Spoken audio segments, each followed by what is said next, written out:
Ayan po ang pinakahihintay ng lahat sa wakas. Ay, Diyos mio. Pagkatapos nila tayong loko-lokohin sa Comelec, inabsuelto si Marcoleta. Nakitang-kita naman, at hindi lang kitang-kita, galing mismo sa kanyang bibig ang pagtanggap ng salapi. Pero dahil nga gusto niyang umiwas doon sa Omnibus Code, na 3 years lang naman, pwede naman siyang tumakbo in 2028. Ayan po ang kinahantungan niya, plunder. Sa sarili niyang bibig. Hindi po yan gawa-gawang kwento, ha? Hindi yan gawa-gawang kwento. O ngayon, sasabihin na naman nung iba, ba't yung iba, may mga contribution? O nga po, pero wala namang umamin.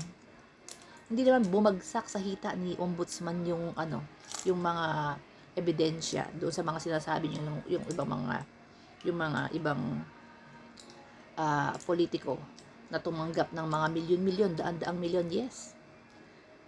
Pero, syempre, i-record nila yan as in kind or whatsoever, yung hindi cash. Hindi sila mismo ang tumanggap. Yung kay Marcolita kasi, siya mismo galing sa bibig niya, oo, tumanggap ako 75 million sa mga kaibigan ko. Tinanggap niya. Pera. Pera po ang tinanggap niya. Hindi man lang in kind. Talagang literal na pera. Yun po ang pagkakamali. Gunggong nga na abogado ito. Umiwas doon na sa Omnibus Code ng Comelec. Nagpakulong naman. Ayan. So, kumusta naman po ang pangako niyang 2K? So, nasayang ang isang taon. Inuna pa yung pamumulitika sa mga DDS. Ayan, nakarma ka tuloy. Imbis na kasi ang asikasuhin mo yung pangako mo sa mga Pilipino na 2K. Ay, so ayan. God bless you. At alam nyo ba na ang nakakasama pa dito, ginamit pa nung mismong mga leader ng INC, ginamit pa nila mismo yung kanilang simbahan, yung kanilang mga miyembro, ha.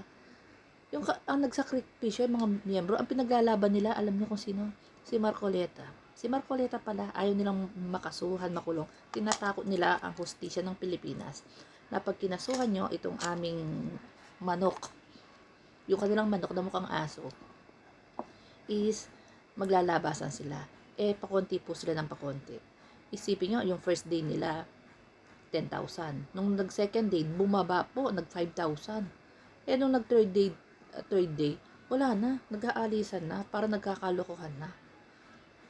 Hindi, not like yung mga nakaraang mga di ba, ng mga nakaraang rally ng INC, daang-daang libo. Ito, 1,000 lang. 10,000 lang. Tapos bumaba na ng 8,000, 5,000, wala na. 'Di ba? Ang lagi nilang isinusoga sa init at ulan, sa araw at ulan, ang mga miyembro. Kasi ang mga leader, 'di ba? Tapos ang ipaglalaban mo politiko. Yung pambato nila sa 2028. Hindi ko nga alam, pambato, 'di ba? Tapos yung mga miyembro, pagtatanungin mo, iba yung sinasabi nila, yung iba, kaya daw sila nandoon kasi pinaglalaban daw kasi yung VAT. Tapos yung iba naman, yung corruption and transparency. Wala kay Marcoleta. Wala silang alam about kay Marcoleta na ang ipaglalaban pala nila is wag kasuhan. Yung iba naman di ba nga may sumisigaw na Duterte. Di napahiya. Sabi, huwag kang magsigaw ng Duterte dito. Walang Duterte dito. Iba ang inirarally namin. Di napahiya. Kaya pala hindi pwedeng magsisigaw ng ang mga DDS doon, ng Duterte. Sinisita sila ng mga INC. Kaya nung nagsalita si Amy Marcos at saka nagsalita si Defensor, si Amy Marcos and kay Robin, nag-alisan po ang tao. Nag-alisan ng tao. Smilo. Nagkakalokohan talaga. Nagamit na naman po sila. Kawawa talaga itong mga INC na ito. Kawawa yung mga miyembro habang yung kanilang mga leaders is nasa mansion, nasa mga hotels, di ba? Nagpapasasa doon sa mga pinaghirapan nila. Alam nyo, ang simbahan po, naniniwala ako na ang simbahan o ang isang rehiyon, kapag tunay yan para sa pananampalataya, yan po ay nagpapakain. Nagpapakain po ng mga mahihirap, ng mga bata na nasa daan, mga yung mga pulube, yung mga walang matirahan, kinukup-kup, doon po dapat ginagastos yung mga nalilikom na salapi. Nalilikom ng mga galing from members, 'di ba?